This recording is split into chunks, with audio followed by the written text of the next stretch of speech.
salam sejahtera bagi kita semua. Sebelumnya perkenalkan kami dari kelompok berapa?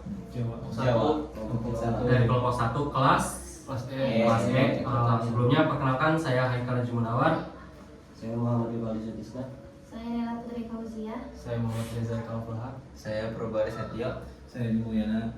Ya, jadi kita di sini akan melaksanakan sebuah tugas, di mana tugas tersebut memang harus membahas terkait konflik-konflik agraria yang memang terjadi di Indonesia. Dan secara pasti kita menyepakati bahwasanya untuk kasus ini terkait konflik-konflik agraria yang terjadi, kita ini mengambil di wilayah Jawa Barat. Kita tahu bahwasanya tanah itu merupakan bagian dari fundamental di mana tanah itu bisa menjadi sebuah sumber daya di mana bisa digunakan secara keseluruhan dan bisa digunakan untuk kepentingan dan juga kesejahteraan bagi masyarakatnya. Dalam sebuah negara, tanah itu dikuasai secara pasti dan juga harus dikelola dengan baik. Namun apakah demikian dengan banyaknya konflik terkait konflik agraria tersebut? Apakah tanah itu menjadi sebuah keharusan di mana dikelola sebuah negara akan tetapi tidak memberikan kesejahteraan bagi masyarakatnya? Dan di sini kita ada beberapa, setidaknya kita mengantongi 5 kasus untuk konflik-konflik agraria. Dan untuk pertama, kami ingin memberikan satu kasus itu mengenai perampasan tanah oleh TNI di Pasuruan, Jawa Timur dan Luwu Utara, Sulawesi Utara. Nah, untuk hal ini kita ingin menyikapi di bagian Pasuruan, Jawa Timur saja. Dan untuk pertama, bahwasanya konflik agraria untuk hal ini menimbulkan polemik antara kepentingan pertahanan negara dan hak kepentingan masyarakat secara luas. Dan di sini sudah terbagi menjadi 2 tim, di mana ada tim pro dan juga ada tim kontrak. Dan untuk selanjutnya, silakan kepada tim pro untuk melakukan opening statement terhadap kasus yang berkaitan dengan perampasan tanah oleh TNI di Pasuruan, Jawa Timur. Silakan kepada tim pro, saya silakan waktu dan tempatnya. Oke, terima kasih moderator kepada rekan-rekan. Kami dari tim pro sendiri ini memandang bahwasanya dalam beberapa kasus tanah yang disengketakan itu bisa saja merupakan aset negara atau bagian penting dari kepentingan strategis pertahanan. TNI juga memiliki mandat menjaga kedaulatan negara. Jika tanah tersebut termasuk dalam wilayah yang mana dibutuhkan untuk kepentingan pertahanan, maka penggunanya harus dilihat dalam konteks hukum pertahanan nasional. Kami juga tidak membenarkan tindakan represif, akan tetapi perlu ada verifikasi legalitas kepemilikan tanah dan juga bisa jadi terjadi tumpang tindih sertifikat ataupun klaim yang belum memiliki dasar hukum kuat. Kami juga mendasarkan argumentasi pada hukum positif Indonesia. Yang pertama ada pasal 33 ayat 3 UUD 1945. Bumi, air, dan kekayaan alam dikuasai oleh negara dan dipergunakan untuk sebesar-besarnya kemakmuran rakyat. Lalu ada juga yang kedua UUD nomor 34 tahun 2004 tentang TNI, pasal 7. TNI bertugas menegakkan kedaulatan negara dan mempertahankan keutuhan wilayah. Dalam konteks ini, penguasaan lahan tertentu dapat berkaitan dengan kepentingan pertahanan negara. Lalu ada juga di sini Undang-Undang Nomor 2 Tahun 2012 tentang pengadaan tanah bagi kepentingan umum.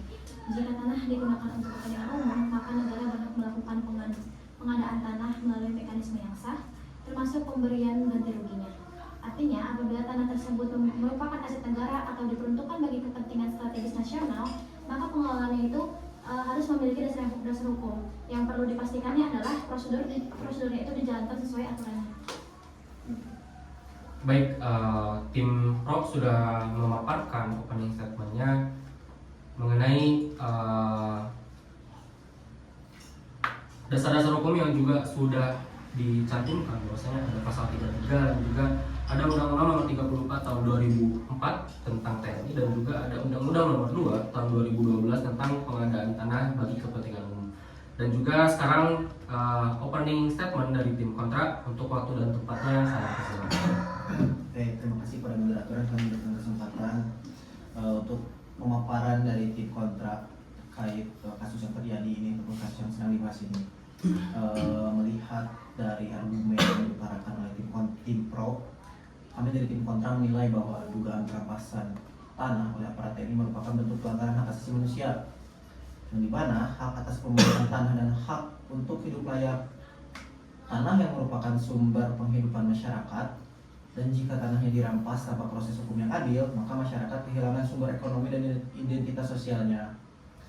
Selain itu, prinsip negara hukum mengharuskan setiap tindakan aparat didasarkan pada aturan hukum yang jelas, transparan, dan tidak merugikan warga. Jika benar terjadi intimidasi atau pemaksaan, maka hal ini bertentangan dengan konstitusi dan prinsip reforma agraria. Nah, di sini kami mendasari argumentasi pada beberapa ketentuan hukum di bawah ini. Yang pertama, ada pasal 28H ayat 4 Undang-Undang Dasar tahun 1945 menyatakan bahwa setiap orang berhak mempunyai hak milik pribadi, dan hak milik tersebut tidak boleh diambil secara sewenang-wenang oleh siapapun.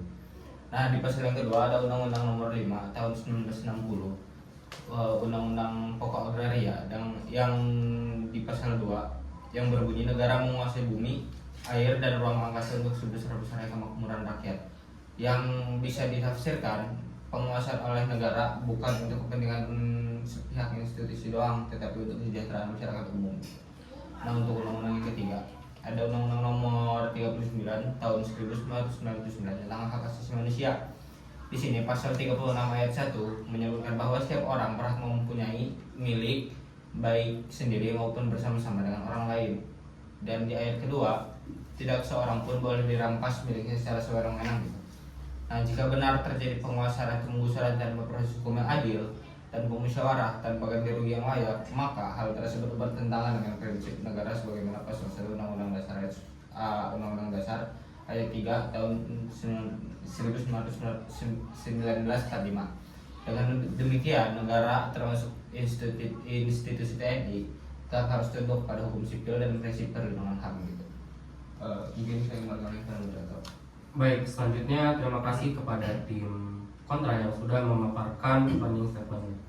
Lalu juga disclaimer terlebih dahulu bahwasannya di tim kontra ini bahwasannya sama-sama mengantongi sebuah dasar-dasar hukum yang memang yang pertama itu mengenai pasal 28H ayat 4 Undang-Undang Dasar 1945 dan juga Undang-Undang Nomor 5 Tahun 1960 mengenai Undang-Undang Pokok Agraria, dan juga Undang-Undang Nomor 39 Tahun 1999 nomor tentang HAM, dan juga untuk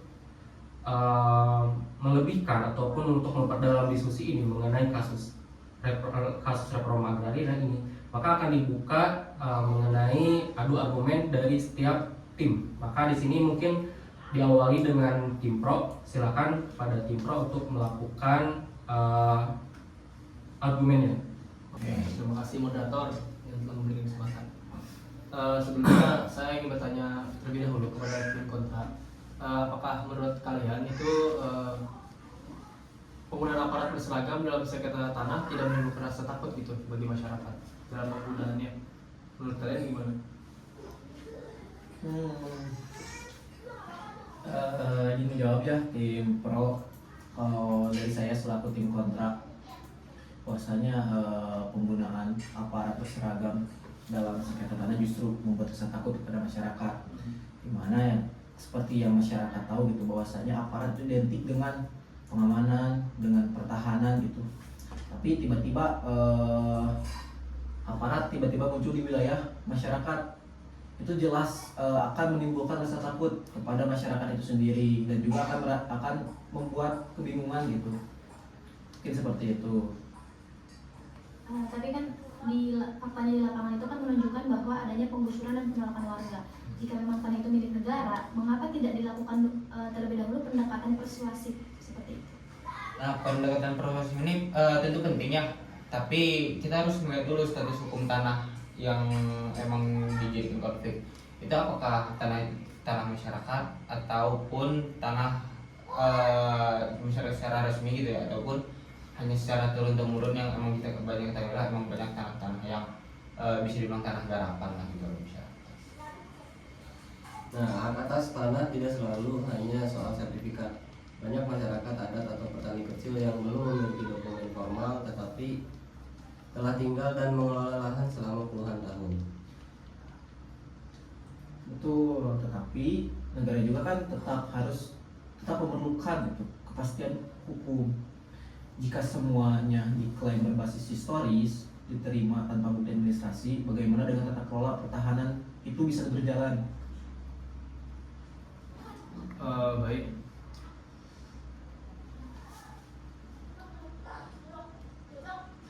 Tapi apakah kepastian hukum itu hanya berlaku untuk negara saja?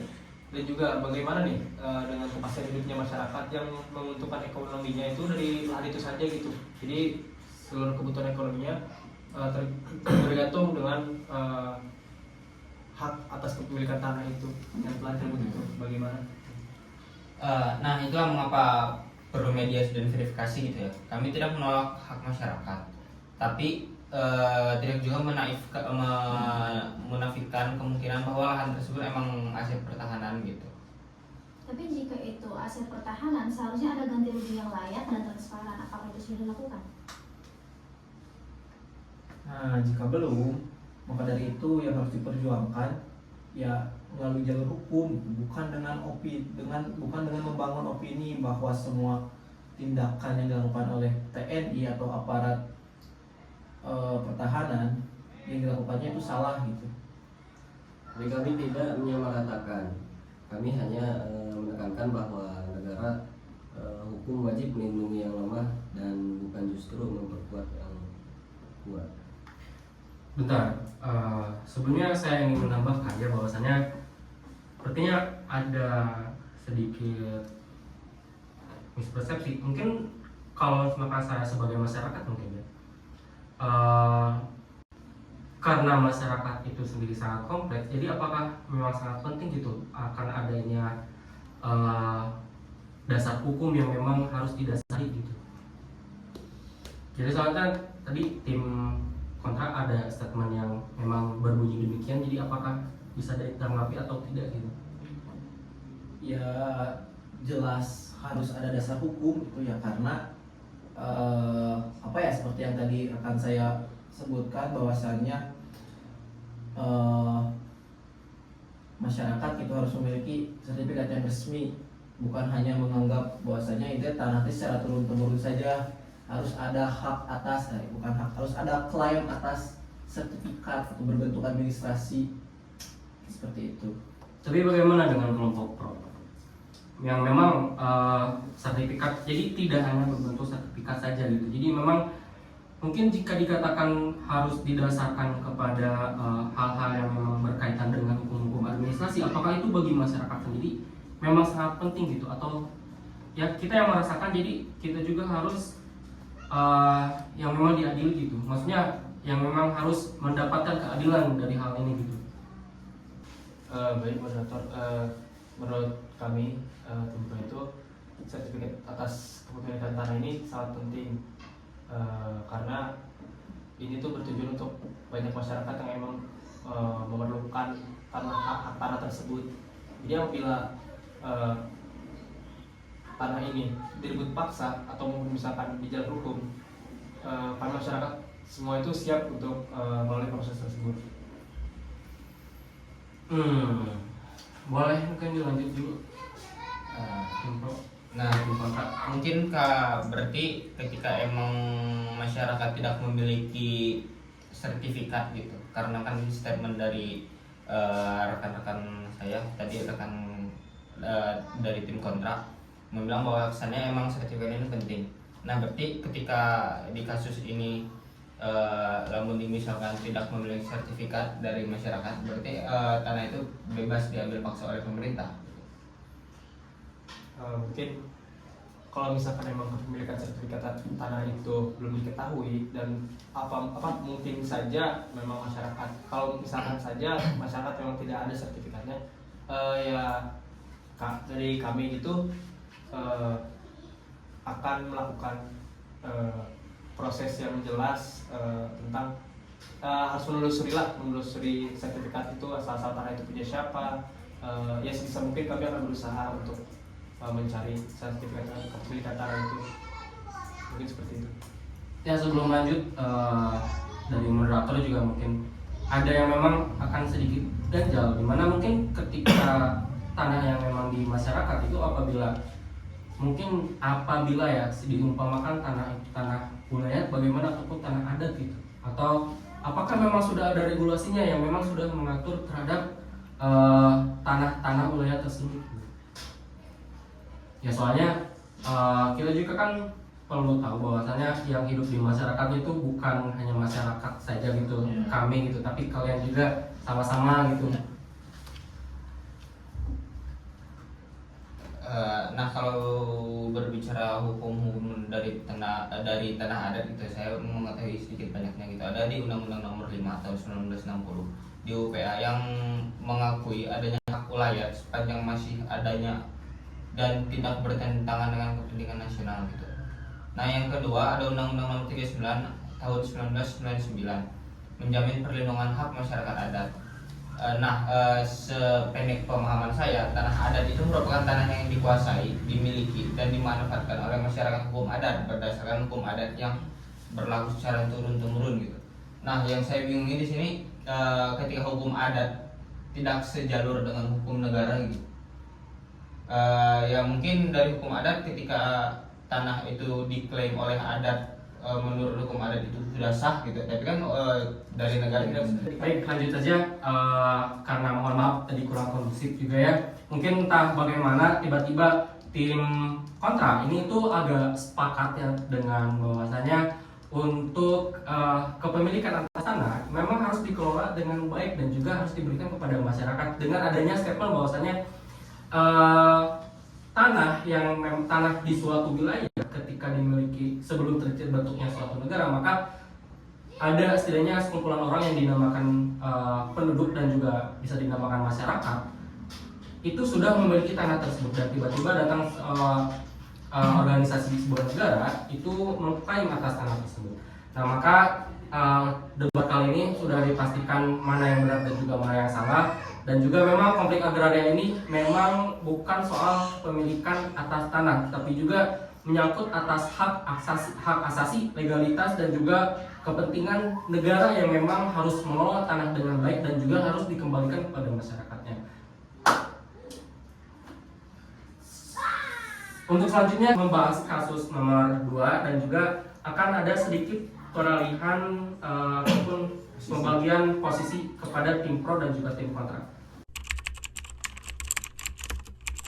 Baik, kasus kedua itu mengenai konflik agraria di Gunung Kendeng, PT Semen Indonesia. Maksudnya memang masyarakat di Gunung Kendeng dan juga berselisih dengan PT Semen Indonesia. Baik, seperti halnya yang kita tahu bahwasannya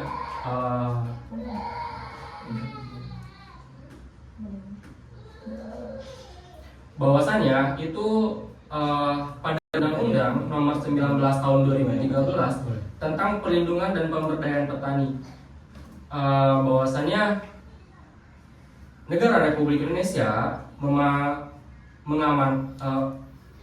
mengamanatkan negara mempunyai tanggung jawab untuk melindungi segenap bangsa Indonesia dan memajukan kesejahteraan umum, mencerdaskan kehidupan bangsa, serta mewujudkan keadilan sosial bagi seluruh rakyat Indonesia. Lalu juga dalam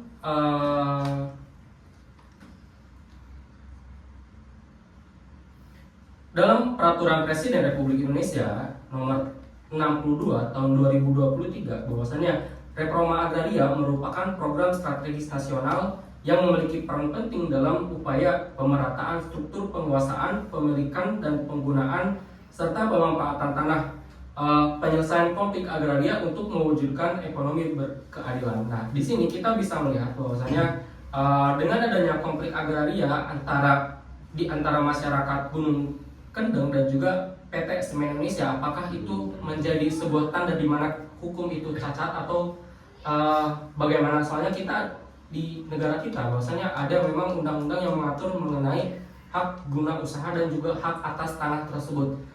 Untuk statement di sini kita ada mendapatkan tim pro, di mana tim pro itu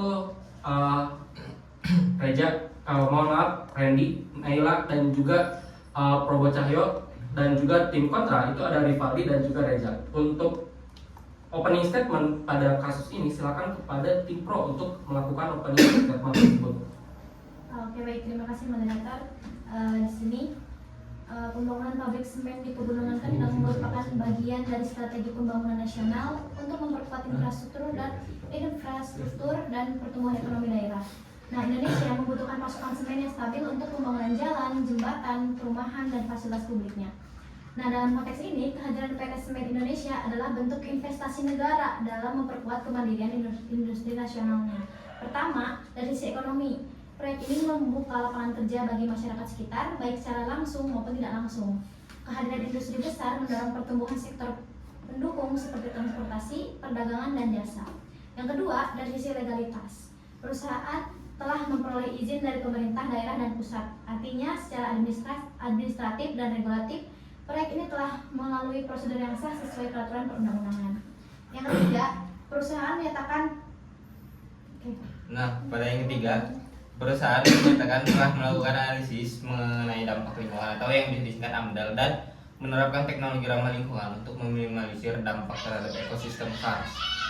Pembangunan tidak selalu identik dengan kerusakan selama dilakukan dengan pengawasan dan mitigasi yang tepat ataupun ketat.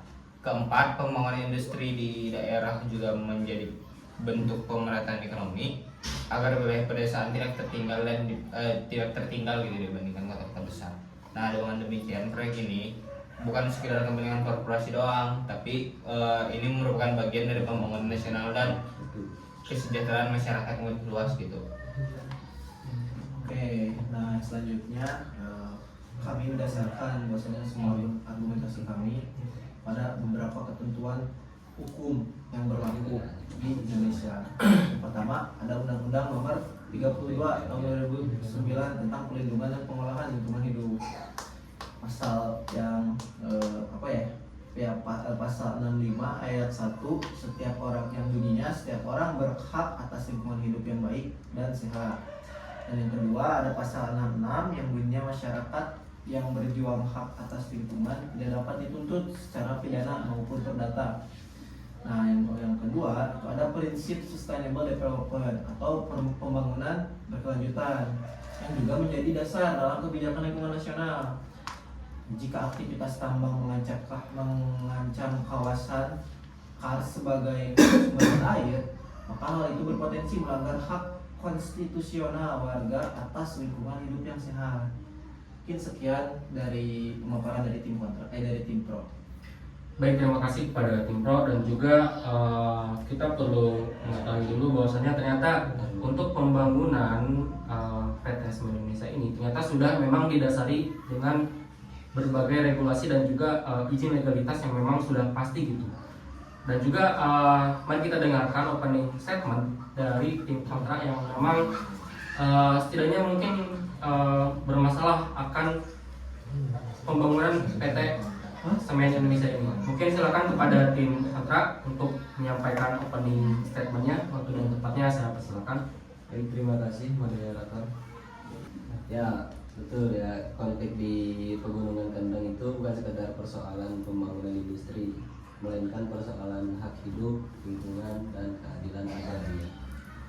Pegunungan Kendeng yaitu kawasan kars yang berfungsi sebagai daerah resapan air alami. Jadi ekosistem ini menyuplai air bagi pertanian dan kebutuhan sehari-hari masyarakat. Jika kawasan ini ditambah, maka yang terancam bukan hanya batu kapur yang hilang, tetapi sumber kehidupan ribuan petani. Lalu ada yang kedua, masyarakat telah menggugat izin lingkungan hingga ke Mahkamah Agung, dan pada tahun 2016 Mahkamah Agung membatalkan izin lingkungan proyek tersebut. Artinya ada cacat hukum dalam proses perizinan, namun aktivitas tetap berjalan dengan mekanisme izin baru yang memicu pertanyaan tentang konsistensi penegakan hukum. Yang ketiga, konflik ini menunjukkan ketimpangan kekuasaan antara korporasi besar dan masyarakat desa. Petani Kendeng melakukan aksi damai, termasuk aksi simbolik menyemen kaki di depan Istana Negara sebagai bentuk perjuangan mempertahankan tanah dan air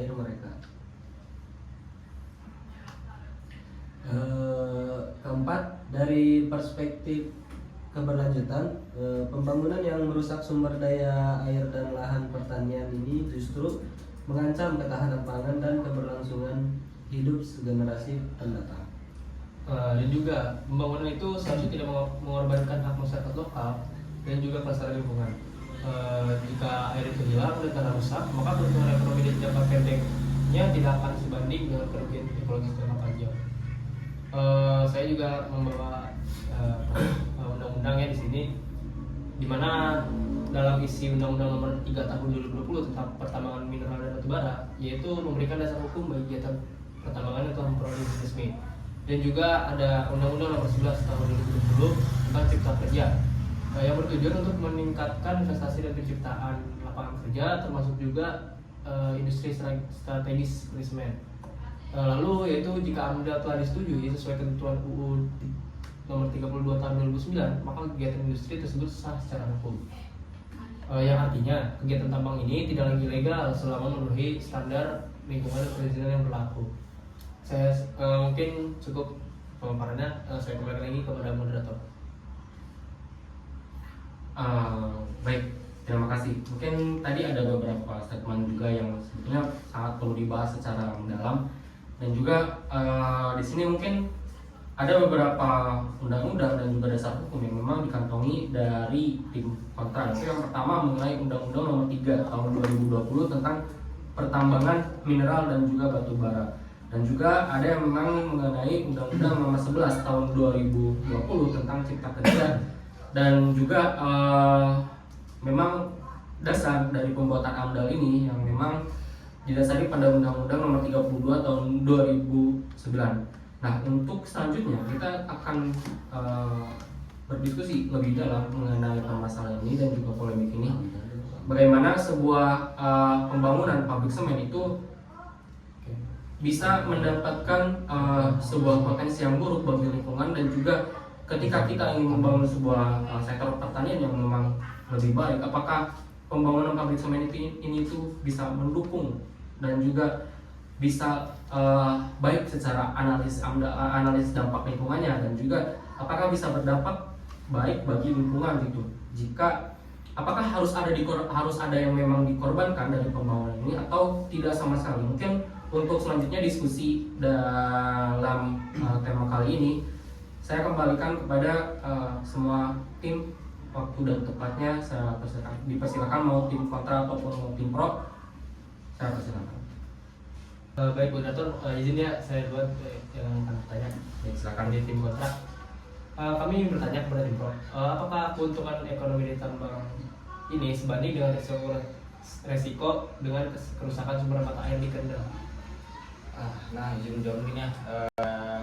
Kalau dari kami mungkin bukan mungkin lagi untuk permasalahan risiko itu udah pasti analisisnya, karena memang udah dikeluarkan AMDAL juga, dan emang jadinya tidak semua aktivitas dari tambang itu otomatis merusak lingkungan gitu. Tetapi masyarakat Kendeng yang merasakan langsung dampaknya, jika mata air berkurang, siapa yang bertanggung jawab? Nah, untuk perusahaan itu kan tentu tidak memiliki kewajiban reklamasi ya dan tanggung jawab sosialnya.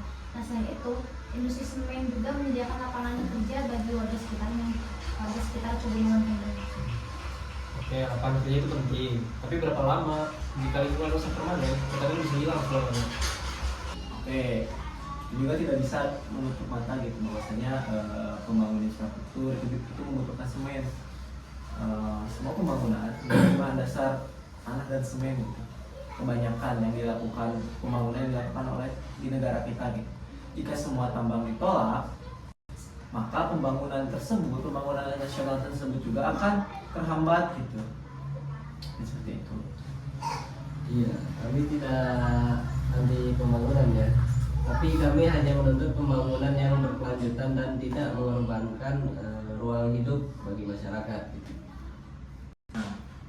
Berarti kan solusinya adalah pengawasan yang ketat gitu, bukan penutupan total. Apakah tim kontra setuju jika ada audit untuk melakukan audit gitu di lingkungan independen? Untuk adanya audit lingkungan ya, oke baik, kami setuju mungkin ya. dengan adanya audit independen selama itu benar-benar transparan dan melibatkan masyarakat. Mungkin cukup sekian Moderator. Tapi izin bertanya dulu, apakah memang yang sudah sampai saat ini dirasakan gitu ketika pembangunan PT ini gitu, yang memang dirasakan oleh masyarakatnya sendiri gitu? Menurut kalian memang apakah masyarakatnya sendiri itu juga memang sudah merasakan dampak buruk gitu ketika pembangunan PT Semen ini itu dilakukan gitu? Mungkin masyarakat pasti mengalami kerugian, kerusakan, yang dimana pasti tidak hanya pabrik semen saja, pabrik-pabrik lain sama menghasilkan limbah dari pabrik tersebut yang mana itu mengancam keberlangsungan hidup masyarakat ataupun juga alamnya jadi rusak. Jadi mungkin kenapa kami bisa mengikuti tim pro dan setuju karena dengan adanya audit independen ini, jadi yang dimana audit independen itu memonitoring lah dan juga transparan kepada masyarakat apa yang akan dilakukan dan juga melibatkan masyarakatnya juga, mungkin seperti itu. Ya juga terima kasih sebelumnya atas statementnya. Tapi saya ingin bertanya juga mungkin kepada tim pro, memangnya kalian untuk mendukung hal ini kalian mendapat sebuah penghargaan atau apa gitu dari PT ini sehingga kali ini bisa sangat yakin gitu untuk adanya pembangunan ini tuh ternyata sangat tidak berdampak begitu. Apa dasar-dasar kalian yang memang bisa meyakinkan tim kontrak dengan pembangunan ini tuh tidak akan berdampak bagi lingkungan gitu? Izin jawab kita. Kenapa kami mungkin sebelumnya mungkin untuk penghargaan dan lain sebagainya, kami tidak ada mendapatkan apapun gitu dari perusahaan tersebut ataupun dari pihak manapun. Ini pure emang dari kemauan kami karena kami lihat untuk pabrik ini kalau dibilang merusak lingkungan ataupun udah keluar AMDAL yang dimana itu analisis untuk lingkungan gitu ya, untuk limbah-limbahnya itu sudah dikeluarkan. Jadi bisa ditarik kesimpulan bahwasannya untuk PT Semen ini kerusakan dari lingkungan dan penambahan dari ekonominya itu sudah berbanding lurus lah gitu, sudah menemukan sweet spot yang jelas gitu. Ya baik, terima kasih. Izin menguatkan juga argumen dari rekan saya gitu bahwasanya saya sedikit tersinggung itu adalah yang adanya dugaan terkait penghargaan yang diberikan dari perusahaan semen. Itu bukan atas dasar kami untuk melakukan ataupun sepakat dengan pembangunan ataupun pembangunan taman tersebut. Karena yang mendasari kami juga itu adalah kemerataan ekonomi gitu. Dimana kan Indonesia mempunyai daerah yang luas, dimana kemerataan ekonomi itu hanya sentral di kota-kota besar saja gitu. Ini juga salah satu bentuk upaya yang dilakukan bahwasanya ekonomi akan merata jika mulai masuk gitu ke daerah wilayah-wilayah pedesaan ataupun ke wilayah masyarakat yang dinilai dinilai mengalami kekurangan ekonomi itu sendiri. Dan juga kami juga mendasari bahwasanya seperti yang tadi saya katakan bahwasanya ya pembangunan infrastruktur itu kan menjadi salah satu wajah dari negara gitu, bahwa mungkin seperti itu. Ya sepertinya agak sedikit tutup mata ya, soalnya kenapa demikian? Karena gini, pembangunan akan suatu wilayah, entah itu untuk pemerataan dengan tujuan pemerataan, apakah memang sangat mungkin itu ketika sebuah pabrik semen itu dibangun di sebuah kawasan pegunungan yang memang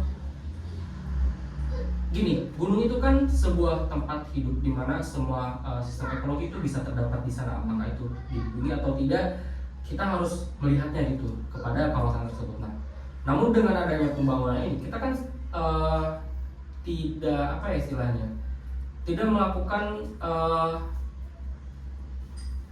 statement yang memang terlalu berlebihan, di mana pembangunan ini itu akan memberikan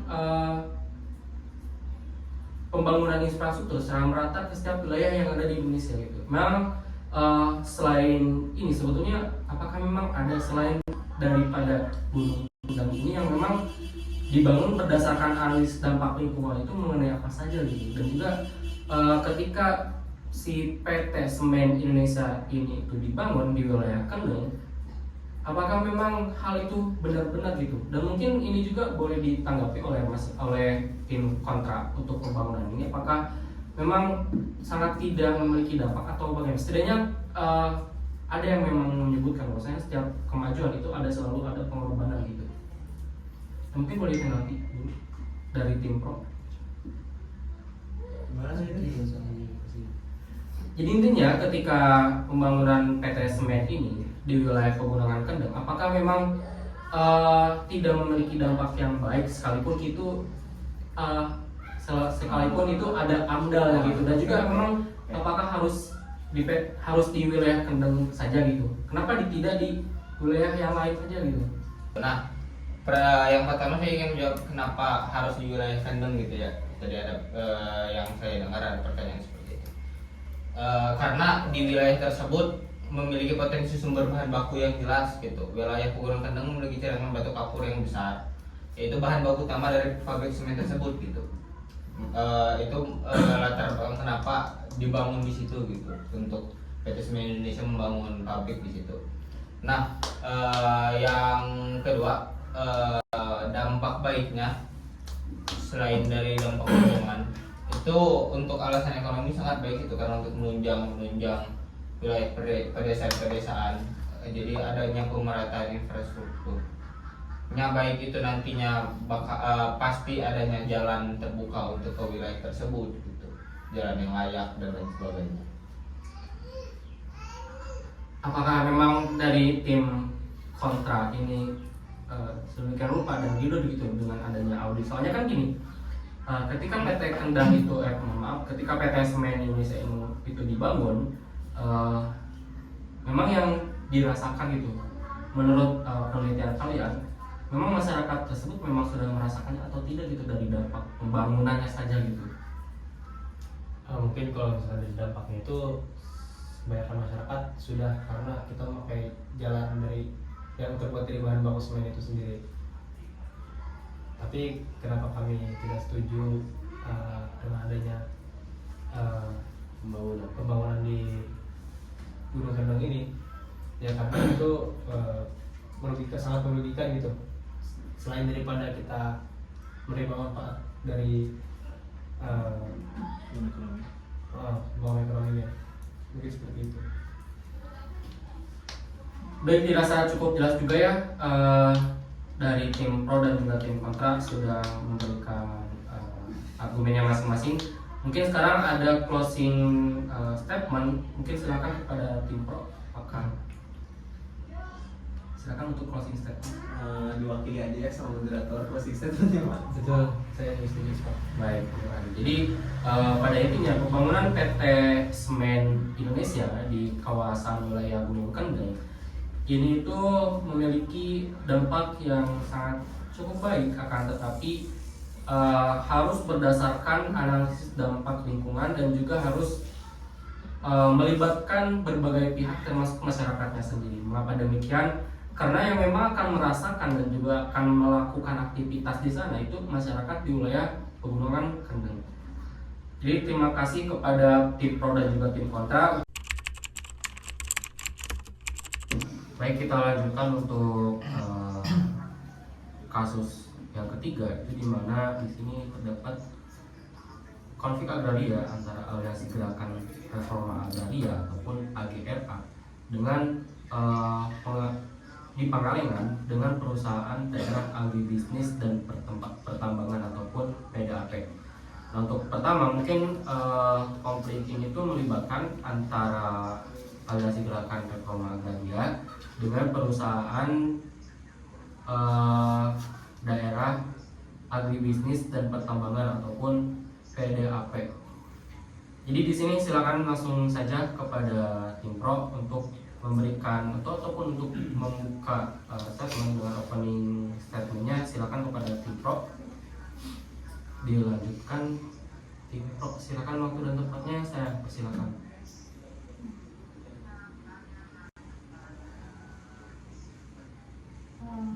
Baik, terima kasih moderator. Konflik agraria di Pangalengan ini kan harus dilihat dalam kerangka hukum dan tata kelola aset daerah.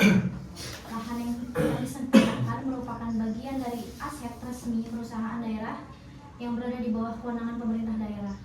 Nah, sebagai badan usaha milik daerah, perusahaan ini tuh memiliki mandat untuk mengelola sumber daya demi meningkatkan pendapatan asli daerahnya atau PAD dan kesejahteraan masyarakat secara luasnya. Nah, yang pertama dari segi legalitas, dari aspek legalitasnya, perusahaan daerah ini memiliki dasar hukum penguasaan lahan baik melalui sertifikat, hak guna usaha atau HGU maupun dokumentasi administrasi lainnya. Nah, negara memiliki kewenangan untuk mengatur dan mengelola tanah sesuai dengan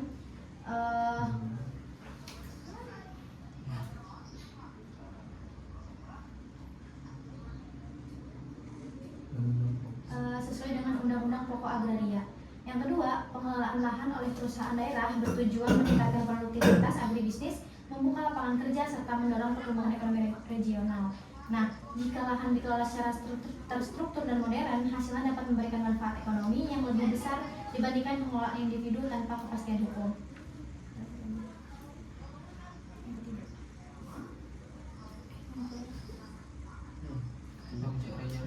Lalu yang ketiga itu tindakan pendudukan lahan tanpa dasar hukum yang jelas berpotensi menciptakan gitu ketidakpastian investasi dan konflik sosial berkepanjangan. Juga negara perlu menjaga stabilitas hukum agar pembangunan daerah tetap terus berjalan. Dengan demikian, penyelesaian konflik harus mengedepankan kepastian hukum dan mekanisme resmi, bukan hanya tindakan sepihak. Lalu di sini itu terdapat undang-undang ya yang kita bawa, yaitu Undang-Undang Nomor 5 Tahun 1990 dari KPA, yaitu bertujuan untuk menghapus ketimpangan penguasaan tanah dan mewujudkan keadilan sosial. Lalu yang kedua yaitu program reforma agraria yang dicanangkan pemerintah berdasarkan Perpres tentang reforma agraria yang menekankan redistribusi tanah kepada rakyat. Jika petani telah lama menggarap lahan dan lahan tersebut tidak dimanfaatkan optimal oleh perusahaan, maka retribusi itu dapat menjadi solusi gitu buat keadilan agraria. Cukup. Baik, terima kasih untuk opening statementnya, dan sekarang mungkin dilanjutkan saja agar menghemat waktu diskusi ini. Jadi kepada tim kontra untuk memberikan opening statement pada tema kali ini, waktu dan tempatnya saya persilakan. Oke, terima kasih kepada moderator yang telah memberikan kesempatan pemaparan narasi dari pihak kontra. Berbicara tentang konflik di Penggalengan merupakan sebuah bentuk refleksi dari persoalan struktural agraria di Indonesia, ketimpangan penguasaan tanah. Petani yang tergabung dalam agra memperjuangkan hak atas tanah yang telah mereka kelola dan garap selama bertahun-tahun sebagai sumber penghidupan utamanya. Yang pertama, secara konstitusional, tanah dan sumber daya alam harus dipergunakan sebesar-besarnya untuk kemakmuran rakyat. Jika lahan dibiarkan tidak produktif atau hanya dikuasai sebagai aset tanpa memberi manfaat langsung kepada masyarakat, maka semangat reforma agraria menjadi terabaikan. Yang kedua, banyak konflik agraria yang terjadi karena tumpang tindihnya klaim antara masyarakat penggarap dan badan usaha milik negara atau daerah. Petani seringkali tidak memiliki akses legal formal meskipun secara faktual telah melakukan tersebut secara turun-temurun. Itu yang kedua. Nah, yang ketiga, reforma agraria bertujuan menciptakan keadilan sosial dan pemerataan kepemilikan tanah, bukan sekedar optimalisasi keuntungan ekonomi. Dalam konteks ini, perjuangan agra merupakan bagian dari gerakan untuk mengurangi ketimpangan struktural yang sudah lama terjadi. Oke, selanjutnya akan disampaikan dan itu oleh rekan saya. Baik, terima kasih. Lalu yang keempat, penyelesaian konflik seharusnya mengedepankan dialog partisipatif dan redistribusi tanah yang adil, bukan pendekatan represif atau penggusuran. Dengan demikian, perjuangan petani bukanlah untuk pelanggaran hukum, melainkan upaya menuntut hak hidup yang layak melalui reforma agraria sejati. Lalu di sini saya membawa beberapa landasan hukum. Yang pertama itu dari UUD Nomor 23 Tahun 2014 tentang pemerintahan daerah, memberikan kewenangan kepada pemerintah daerah untuk mengelola aset daerah demi meningkatkan PAD. Yang kedua, Jika PAD memiliki dasar hukum pengelolaan lahan melalui SK atau peraturan daerah, maka secara administratif reforma agraria harus tetap berjalan dalam koridor hukum agar tidak menciptakan ketidakpastian investasi dan konflik baru. Sekian, terima kasih. Iya, jadi terima kasih sebelumnya kepada tim pro dan juga tim kontra. Di sini sudah mendapatkan standing point-nya gitu, di mana tim pro bagaimana dan juga tim kontra itu bagaimana. Mungkin di sini akan diadakan adu argumen antara kontra dan juga pro mengenai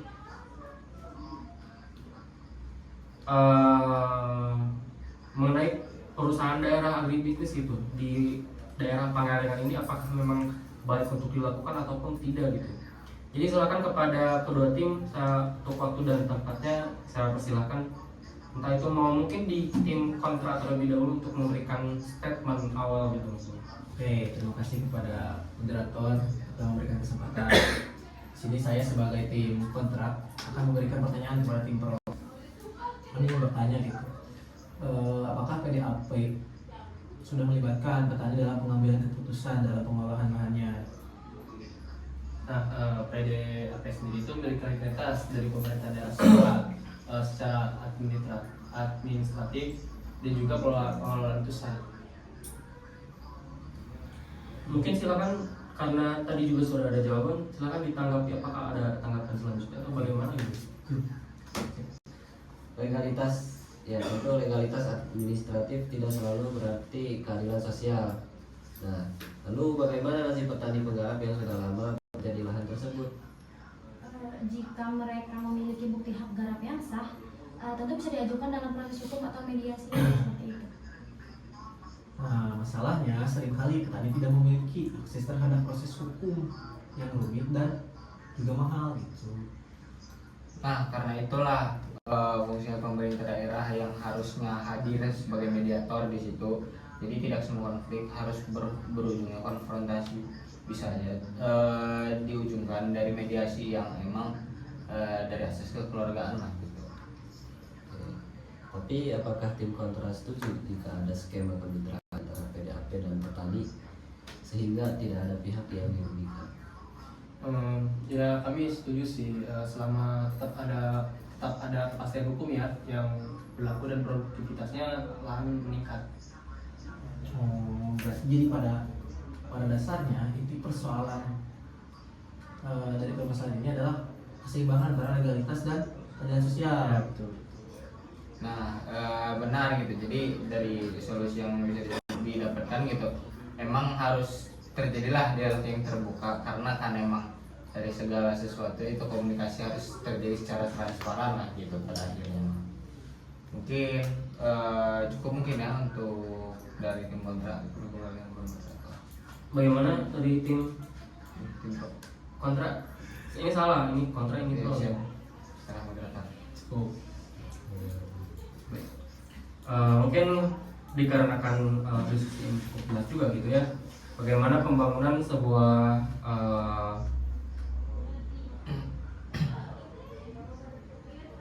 perusahaan daerah agribisnis dan pertambangan di daerah Pangalengan terhadap konflik agraria yang memang terjadi dengan aliansi gerakan reforma agraria ini ternyata memang memiliki cukup solusi yang bisa saja tepat, yaitu dengan menitikberatkan kepada konsolidasi itu secara terbuka juga antara masyarakat dan juga PDAP tersebut gitu. Jadi sudah jelas juga bagaimana closing statement dari moderator bahwasanya hal ini perlu dilakukan dengan baik, yaitu dengan melakukan komunikasi yang lebih mendalam itu antara perusahaan dan juga antara perusahaan dengan masyarakat secara umum gitu. Baik, jadi kasus selanjutnya kita akan membahas mengenai kasus sengketa tanah yang berkaitan dengan PTPN ataupun plat merah dan plat merah 7 PTPN 7 dengan petani teh di Pangalengan. Mari kita langsung saja kepada sebelumnya pembukaan bahwasanya PTPN ini itu merupakan PT Perkebunan Nusantara. Kebetulan di daerah Jawa Barat itu ada PTPN 7 yang memang berkaitan dengan perkebunan yang jadi salah satunya itu perkebunan teh gitu. Jadi konflik ini memang terjadi ketika lahan itu diolah oleh korporasi negara dengan klaim penguasaan dan juga pemanfaatan lahan dari masyarakat lokal. Jadi PTPN ingin mengolah lahan milik masyarakat lokal tapi dengan tujuan korporasi gitu yang memang didasarkan pada kepentingan negara. Jadi mungkin untuk mempersingkat waktu silakan opening statement dari tim pro. Waktu dan tempatnya saya persilakan pada Reja dan juga Ripaldi, silakan. Ya, baik, terima kasih moderator. Jadi sengketa ini harus dipahami dalam kerangka hukum agraria dan pengelolaan aset negara. PTPN 8 merupakan perusahaan milik negara yang mengelola perkebunan teh secara resmi berdasarkan hak guna usaha yang diterbitkan pemerintah. Pertama, secara legal, lahan perkebunan yang disengketakan berada dalam wilayah HGU yang sah atau hak guna usaha. Negara memiliki kewenangan konstitusional untuk mengatur dan mengelola tanah demi kepentingan umum, termasuk melalui badan usaha milik negara. Yang kedua, PTPN 8 memberikan kontribusi nyata terhadap perekonomian daerah melalui produksi teh, penyediaan lapangan kerja, serta penguatan sektor ekspor. Perkebunan skala besar memungkinkan pengelolaan yang lebih terorganisir dan produktif. Dan yang ketiga, jika penguasaan lahan dilakukan tanpa dasar hukum yang jelas, maka akan timbul ketidakpastian hukum dan potensi konflik yang lebih luas. Kepastian hukum penting untuk menjaga stabilitas ekonomi dan investasi di sektor perkebunan. Selanjutnya akan diperlihatkan saya.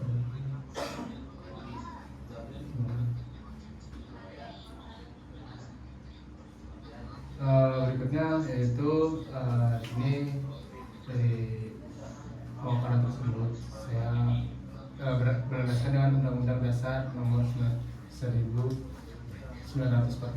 Pasal 33 ayat 3. Negara ini menguasai bumi, air, dan kekayaan alam untuk sebesar-besar kemakmuran rakyat. Yang artinya pemanfaatan lahan negara harus memprioritaskan kesejahteraan rakyat, termasuk petani kecil, bukan hanya korporasi. Lalu berikutnya itu Undang-Undang Nomor 5 Tahun 1960 tentang pokok-pokok agraria. Itu mengatur bahwa UPA mengatur bahwa tanah harus digunakan untuk kepentingan sosial dan kemakmuran rakyatnya. Jika lahan tidak dimanfaatkan secara optimal ataupun menimbulkan kepentingan sosial, negara dapat melakukan redistribusi tanah ataupun land reform. Lalu selanjutnya prinsip reforma agraria dan keadilan sosial. Petani lokal telah menggarap lahan tersebut sebagai sumber penghidupan. Jika lahan dikuasai korporasi tanpa memberi manfaat yang signifikan bagi masyarakat sekitar, maka hal itu bertentangan dengan prinsip keadilan agraria. Dengan demikian, petani berhak juga memperjuangkan akses dan penguasaan lahan untuk keberlangsungan hidup mereka. Semua dilakukan secara damai dan melalui mekanisme hukum. Mungkin saya kembali lagi kepada moderator. Baik, terima kasih untuk tim pro yang memang sudah memberikan opening statement dan juga di sini kita perlu tahu untuk standing point dari tim kontra itu bagaimana. Jadi silakan kepada tim kontra untuk memberikan opening statementnya kepada untuk waktu dan tempatnya saya persilakan. Silakan tim pro tim kontra. Baik, terima kasih ya untuk moderator yang telah memberikan waktu. Di sini di sengketa ini mencerminkan ketimbangan akses terhadap tanah. Banyak petani teh di Pangalengan telah menggarap lahan tersebut selama bertahun-tahun sebagai sumber penghidupan utama gitu. Yang pertama, secara sosial dan historis, sebagian lahan yang diklaim berada dalam HGU perusahaan merupakan lahan yang telah digarap masyarakat secara turun-temurun gitu.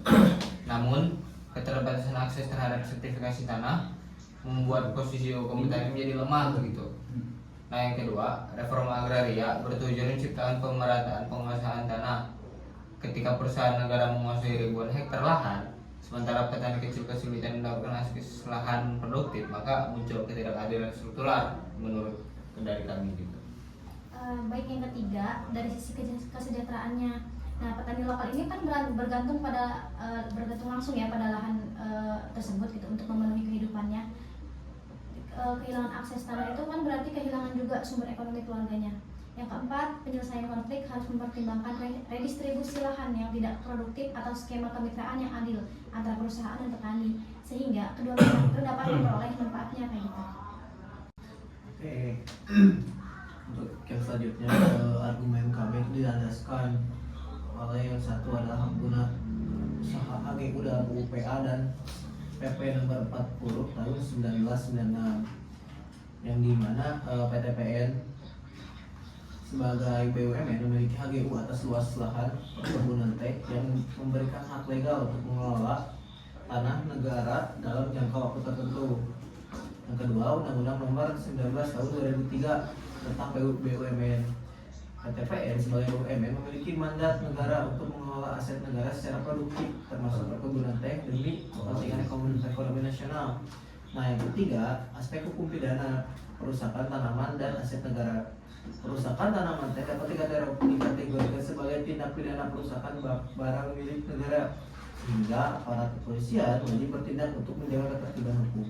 Artinya, selama HGU masih berlaku, aktivitas petani yang merusak kebun teh dapat dianggap melanggar hukum meskipun dilatar belakangi konflik sosial. Seperti itu.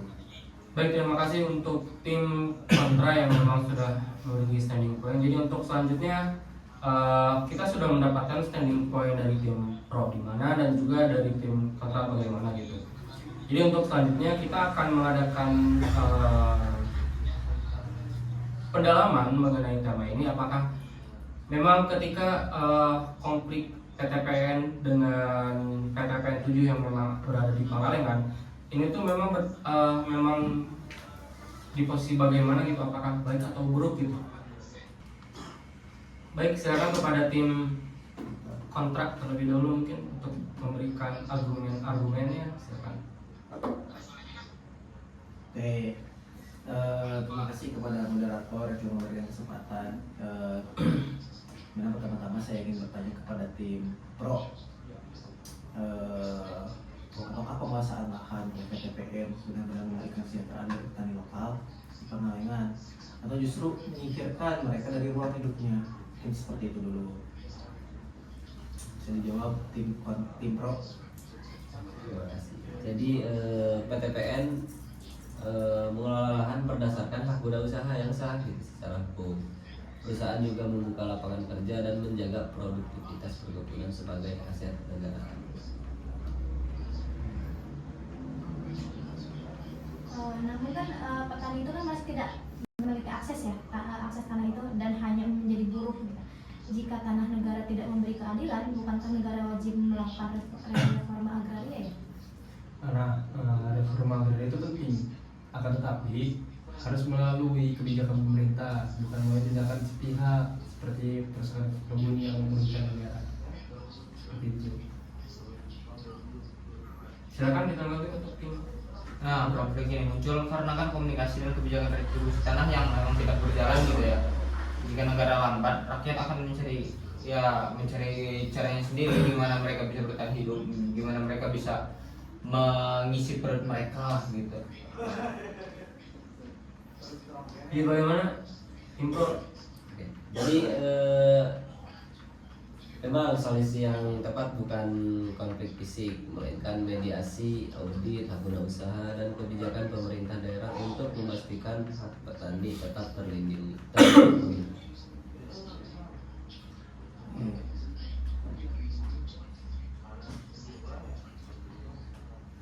Mungkin cukup gitu Dari tim kontrak. Moderator. Cukup toh. Baik, terima kasih untuk kedua tim yang memang sudah memberikan standing point-nya di mana, dan memang ketika diskusi ini dilaksanakan bahwasanya kita mendapatkan satu buah solusi yang memang kembali lagi kita harus melakukan mediasi yang memang berkaitan dengan HGU, dan juga kita tahu bahwasanya PTPN 7 ini merupakan bagian dari negara ataupun perusahaan yang memang dikelola oleh negara gitu. Jadi untuk standing point-nya sudah jelas. Oke, kita lanjutkan kepada kasus keempat. Pertama, mohon maaf, kasus kelima itu mengenai konflik agraria antara masyarakat Dempo Utara dengan PTPN 7 Gunung Dempo. Jadi di sini ada tim pro dan juga tim kontra. Tim kontra itu ada Probo Ahyo, Probo Cahyo, dan juga ada Nela. Dan tim pro itu ada Andi, Ripaldi, dan juga Reza. Jadi untuk konflik agraria antara masyarakat Dempo Utara dan juga PTPN ataupun PT Perkebunan Nusantara 6 di Gunung Dempo itu menunjukkan konflik antara legalitas hukum negara dan juga klaim hak atas adat masyarakat. Dalam diskusi ini, tim pro ini memaparkan argumen terkait yang memang mengenai apa saja yang terjadi ketika di sana, apakah memang ketika mereka mendukung ini itu berkaitan dengan regulasi atau bagaimana, kita tidak tahu. Dan juga begitupun tim kontra yang memang ada dukungan terhadap masyarakat dan juga terhadap penolakan yang memang dilakukan oleh PTPN 6 di Gunung Dempo ini. Jadi untuk pertama kita akan mendengarkan opening statement dari tim pro, itu dari Ripaldi, Reza, dan juga Randy. Silakan untuk waktu dan tempatnya saya berikan. Oke, terima kasih. Di sini saya akan membuatkan yaitu konflik agraria di Dempo Utara ini harus dilihat dari perspektif legalitas dan kepentingan negara. PTPN nomor 7 adalah perusahaan milik negara yang diberi mandat untuk mengelola perkebunan secara profesional demi kepentingan ekonomi nasional dan daerah. Lalu yang pertama itu secara hukum, lahan perkebunan yang dikelola PTPN 7 ini berada di bawah hak guna usaha ataupun HGU yang sah dan diterbitkan oleh negara. Artinya pengelolaan tersebut memiliki dasar hukum yang kuat sesuai peraturan agraria yang berlaku. Lalu yang kedua, keberadaan perkebunan teh Gunung Dempo memberikan kontribusi terhadap perekonomian daerah dan juga membuka lapangan kerja serta menjadi bagian dari identitas ekonomi dan pariwisata kota pagar alam. Lalu yang ketiga, jika penguasaan lahan dilakukan tanpa prosedur hukum yang jelas, maka akan muncul ketidakpastian hukum dan mengganggu stabilitas investasi serta pengelolaan aset negara. Lalu demikian oleh tim saya.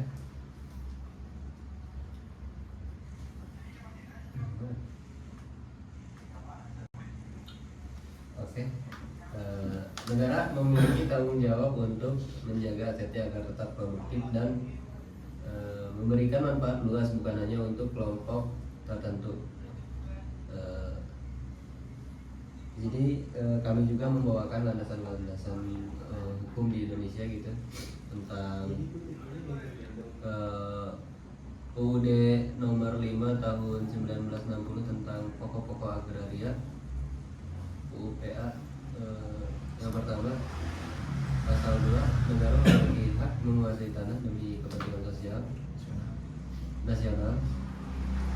Dan yang kedua, pasal 16, negara dapat memberikan hak guna usaha kepada perusahaan untuk pengelolaan tanah. Artinya, penguasaan lahan oleh PTPN 7 berdasarkan hak guna usaha yang memiliki dasar hukum yang sah secara formal. Oke, dan yang kedua, di sini kami juga membawa peraturan pemerintah nomor 40 tahun 1996 tentang hak guna usaha, yang dimana mengatur pemberian HGU kegiatan perkebunan dan pertanian skala besar. Artinya, jika perusahaan telah memperoleh HGU sesuai prosedur, maka penguasaan lahan dianggap legal menurut hukum negara.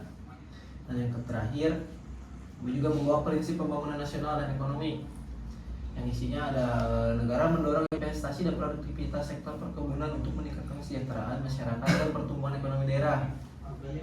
Oleh karena itu, keberadaan perusahaan perkebunan dipandang sebagai bagian dari strategi pembangunan nasional. Mungkin cukup segitu dari pemaparan dari tim pro. Saya kembalikan kepada moderator. Baik, terima kasih. Sebelumnya izin memperjelas juga untuk tim kontra, bahwasanya tim pro ini mendisposisikan bahwa negara itu berkewajiban untuk mengelola tanahnya gitu. Nah juga berlandasan hukum dengan UP ataupun Undang-Undang Pokok Agraria, dan juga ada HGU hak guna usaha gitu. Untuk sekarang dari tim kontra mohon untuk memberikan opening statementnya. Untuk waktu dan tempatnya saya persilahkan. Baik, terima kasih kepada moderator. Untuk konflik ini itu kan bukan semata persoalan legal formal ya, tetapi persoalan keadilan agraria dan hak masyarakat atas tanah yang telah mereka kelola secara turun-temurun. Nah, yang pertama itu kan banyak masyarakat Depok Utara mengklaim bahwa sebagian lahan yang masuk wilayah HGU PTPN 7 merupakan tanah adat atau tanah garapan masyarakat sebelum adanya perpanjangan izin perusahaan. Dalam banyak kasus agraria di Indonesia, masyarakat itu kan seringkali tidak memiliki dokumen formal, namun memiliki bukti historis dan sosial atas penguasaan tanahnya. Yang kedua, reforma agraria ini kan bertujuan untuk mengurangi ketimpangan penguasaan tanah. Ketika perusahaan negara menguasai ribuan hektar lahan, sementara masyarakat kesulitan mendapatkan akses tanah untuk bertani, maka muncul ketidakadilan struktural. Yang ketiga, ada konflik yang berlarut-larut menunjukkan adanya persoalan komunikasi, partisipasi, dan transparansi dalam proses perpanjangan HGU maupun penetapan batas lahan. Yang keempat, ada penyelesaian konflik yang seharusnya itu kan mengutamakan pendekatan dialog, mediasi, dan redistribusi sebagian lahan yang tidak produktif agar dapat dimanfaatkan masyarakat tanpa merugikan negara. Dengan demikian itu, perjuangan masyarakat Depok Utara bukanlah bentuk perlawanan terhadap negara, melainkan upaya memperjuangkan hak hidup yang layak dan akses terhadap sumber agraria. Nah, yang kedua ada putusan Mahkamah Konstitusi nomor 35 garis miring PUU garis X garis miring 2012 yang menegaskan bahwa hutan adat bukan hutan negara dan hak masyarakat adat harus diakui. Ini memperkuat argumen bahwa negara tidak boleh mengabaikan hak-hak masyarakat adat demi kepentingan perusahaan-perusahaan yang notabene-nya mengintervensi lah lahan-lahan yang memang dipunyai oleh masyarakat adat. Yang ketiga ada prinsip keadilan sosial dan hak asasi manusia. Nah, di sini memakai pasal 28H Undang-Undang Dasar 1945 yang berbunyi setiap orang berhak atas kesejahteraan dan lingkungan hidup yang baik. Jika masyarakat kehilangan tanah sebagai sumber penghidupan, maka terjadi pelanggaran terhadap hak sosial dan ekonomi masyarakat gitu. Saya silakan lagi kepada moderator. Baik, terima kasih. Oke. Mulai. Baik, terima kasih untuk tim pro, tim kontra yang memang sudah memberikan opening statement gitu. Jadi memang dari kedua tim ini tuh mengantongi dasar hukum yang hampir sama gitu, yaitu Undang-Undang Pokok Agraria yang memang nomor 5 tahun 1960 gitu. Mungkin lebihnya itu dari tim pro ini mengantongi hukum dengan dasar Undang-Undang Hak Guna Usaha ataupun HGU gitu. Jadi apakah memang dari PT Perkebunan Nusantara dengan komoditas teh ini itu akan memberikan dampak baik atau tidak gitu. Jadi akan mendapat intinya harus ada diskusi yang mendalam. Jadi untuk selanjutnya kita ada adu argumen antara tim pro dan juga tim kontra. Boleh dilakukan dengan interaktif. Jadi boleh dari mana saja. Untuk waktu dan tempatnya saya persilakan kepada kedua tim. Langsung mungkin ya, di sini dari kami ingin bertanya gitu. Jika perusahaan sudah memiliki HGU gitu yang sah emang dari negara secara teratur, apakah masyarakat tetap bisa menolak penguasaan lahan tersebut atau emang HGU itu udah tidak bisa diganggu gugat gitu oleh masyarakat adat walaupun emang secara historis itu punya mereka gitu? Oke. Ya, jadi legalitas formal emang tidak selalu mencerminkan keadilan sosial ya. Banyak tanah adat juga yang tidak tercatat dalam administratif. Jadi sehingga masyarakat dirugikan oleh sistem hukum yang tidak berpihak. Tetapi kan perusahaan juga itu membuka lapangan pekerjaan dan juga meningkatkan ekonomi daerah ya. Nah, itu bukannya akan menguntungkan kepada masyarakatnya. Nah, lapangan kerja kan memang ada, tapi masyarakat tidak kehilangan tanah sebagai sumber hidup utamanya. Jika tanah hilang, petani juga kehilangan mata pencarian yang berkelanjutan. Nah, izin menambahkan juga ini ya Pak, izin menguatkan moderator gitu. Tanpa perusahaan besar juga gitu lahan mungkin tidak akan produktif dan pembangunan daerah juga bisa terhambat. Saja jawab, langsung jawab.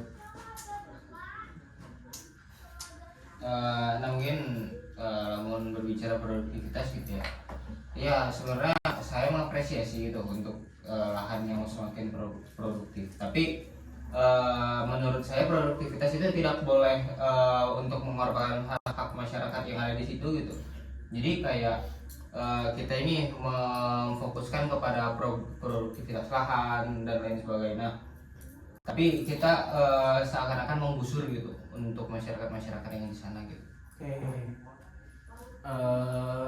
Izin bertanya kepada tim kontrak, jika argumen Anda seperti itu, apa gitu solusi yang kalian tawarkan gitu? Apakah perusahaan harus keluar sepenuhnya dari wilayah tersebut? Kami itu tidak menolak untuk adanya pembangunan ya, tetapi jika memang dibutuhkan solusi, mungkin solusinya adalah pengakuan hak adat, redistribusi lahan, dan dialog yang adil antara perusahaan, pemerintah, dan juga masyarakatnya agar tidak ada simpang siur antara perusahaan dan juga masyarakat seperti itu.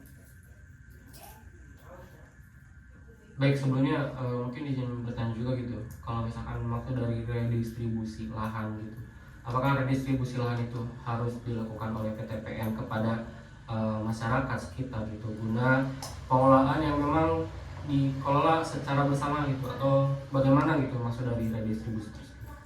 Ya menurut saya redistribusi lahan dari PTPN ke masyarakat itu harus gitu ya, ataupun ketika tidak adanya redistribusi lahan bisa aja untuk memperkerjakan yang masyarakat lokal sepenuhnya yang emang pada awalnya memiliki mata pencaharian pokok di lahan tersebut dirangkul lah untuk menjadi pekerja-pekerja yang pada akhirnya menciptakan lapangan pekerjaan untuk masyarakat yang di sana. Jadi adanya pabrik ataupun perusahaan yang ada di sana, pembangunan gitu, tidak semata-mata hanya menguntungkan dari pihak pengusahanya gitu, tapi menguntungkan juga dari pihak masyarakat lokal yang ada di sana, karena sudah merasa dipekerjakan dan mendapatkan hasil juga gitu. Ya baik, terima kasih. Tapi